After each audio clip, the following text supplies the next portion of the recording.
Tanya Ustaz. Alhamdulillah, asyhadu an la ilaha illallah wa asyhadu anna Muhammadan abduhu wa rasuluhu amma ba'du. Ikhwani fillah, ketika kita berbicara tentang ibadah kurban, maka kita tidak akan pernah lepas dari kisah keluarga yang disebutkan sebagai sebuah keluarga yang memiliki ketaatan kepada Allah Subhanahu wa taala. Keluarga yang dimaksud adalah keluarga Nabiullah Ibrahim alaihissalam. Ketika kita berbicara tentang ibadah kurban, maka ada beberapa peristiwa yang penting untuk kemudian kita jadikan sebagai sebuah ibrah. Yang pertama, Nabiullah Ibrahim alaihissalam tidak pernah tahu bahwa ketika ia akan dilemparkan ke dalam api yang panas yang disiapkan oleh Raja Namrud untuk membakar dirinya, membakar Nabi Ibrahim. Nabi Ibrahim tidak pernah tahu bahwa api itu akan menjadi dingin. Tapi Nabi Ibrahim menyadari ini adalah bagian dari konsekuensi dari dakwah kepada Allah Subhanahu wa taala. Nabi Ibrahim melaksanakan ketaatan kepada Allah, melaksanakan perintah-perintahnya. Nabi Ibrahim seorang hamba Allah yang disebutkan memiliki uswatun hasanah, teladan yang baik. Nah, ketika Nabiullah Ibrahim alaihissalam akan dilemparkan ke dalam api yang panas, maka Nabi Ibrahim bertawakal kepada Allah Subhanahu wa taala. Dan ketika ia dilemparkan ke dalam api, maka Allah kemudian memberikan pertolongan. Allah berfirman, "Ya naru kuni bardan wa salaman ala Ibrahim." Wahai api, dinginlah, berikan keselamatan kepada Nabi Ibrahim. Maka api itu pun kemudian dingin dan menyelamatkan atau tidak membakar Nabi Ibrahim alaihissalam. Maka kita lihat bagaimana Nabiullah Ibrahim alaihissalam yang sebelumnya tidak tahu bahwa api itu akan menjadi dingin, tapi dia bertawakal kepada Allah Subhanahu wa taala.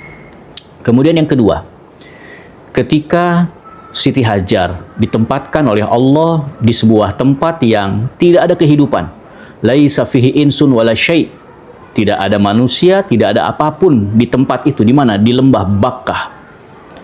Ketika itu Siti Hajar bersama putranya yang masih balita, Nabiullah Ismail alaihissalam, bahkan mungkin di bawah 3 tahun, ya, batita. Tapi Siti Hajar menyadari bahwa ini merupakan bagian dari sesuatu yang harus dijalaninya. Bahkan kalau kita lihat bagaimana dalam sebuah hadis disebutkan Siti Hajar ketika ditempatkan di sebuah tempat yang tidak ada kehidupan di situ. Siti Hajar bertanya kepada suaminya Nabi Ibrahim ketika Nabi Ibrahim pergi meninggalkan sang istri dan buah hati yang dicintainya. "Ya Ibrahim, aina tazhab?" Ibrahim, kamu mau kemana?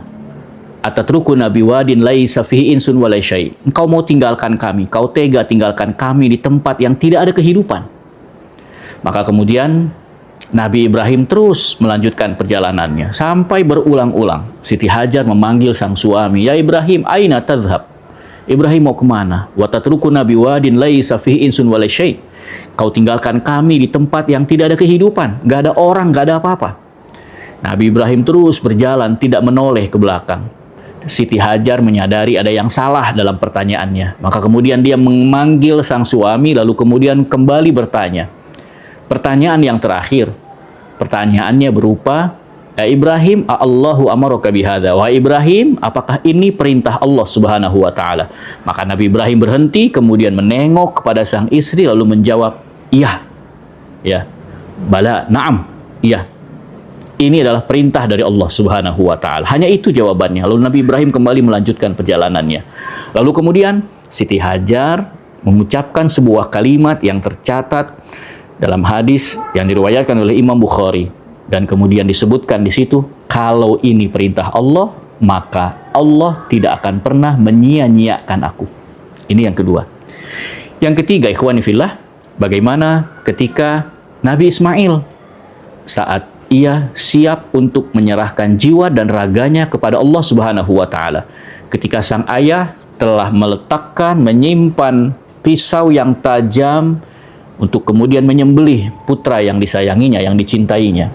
Nabi Ibrahim tidak pernah tahu bahwa sang anak akan kemudian diselamatkan dan diganti dengan seekor kibas yang besar. Begitu pula Nabi Ismail belum pernah tahu, tidak pernah tahu bahwasanya ia akan diselamatkan oleh Allah, tidak jadi pengorbanan itu, dan akan diganti, dan kemudian diganti oleh Allah dengan sebuah kibas yang besar. Keduanya belum pernah tahu, tapi keduanya hanya melaksanakan ketaatan kepada Allah Subhanahu wa taala. Maka kemudian sebagaimana yang kita ketahui bahwa Allah kemudian menggantikan pengorbanan Nabi Ismail alaihissalam dengan seekor kibas yang gemuk. Wa fadainahu bidzibhin azim. Maka kami ganti dengan seekor kibas yang besar. Ikhwani fillah, maka kita bisa memahami bagaimana buah dari ketaatan kepada Allah tabaraka wa taala adalah kebaikan dan kenikmatan dari Allah dan dari cara yang tak pernah kita duga. Sekali lagi, buah dari ketaatan kepada Allah Subhanahu wa taala adalah kebaikan dan kenikmatan dari Allah dari cara yang tidak pernah kita duga. Maka laksanakan ketaatan kita kepada Allah Subhanahu wa taala, insyaallah Allah pun akan memberikan kebaikan dan kenikmatan kepada kita dari arah yang tidak pernah kita sangka-sangka. Itulah buah dari ketaatan kepada Allah, bercermin kepada kisah Nabiullah Ibrahim dan keluarganya. Demikian, walhamdulillahirabbil alamin. Wassalamualaikum warahmatullahi wabarakatuh.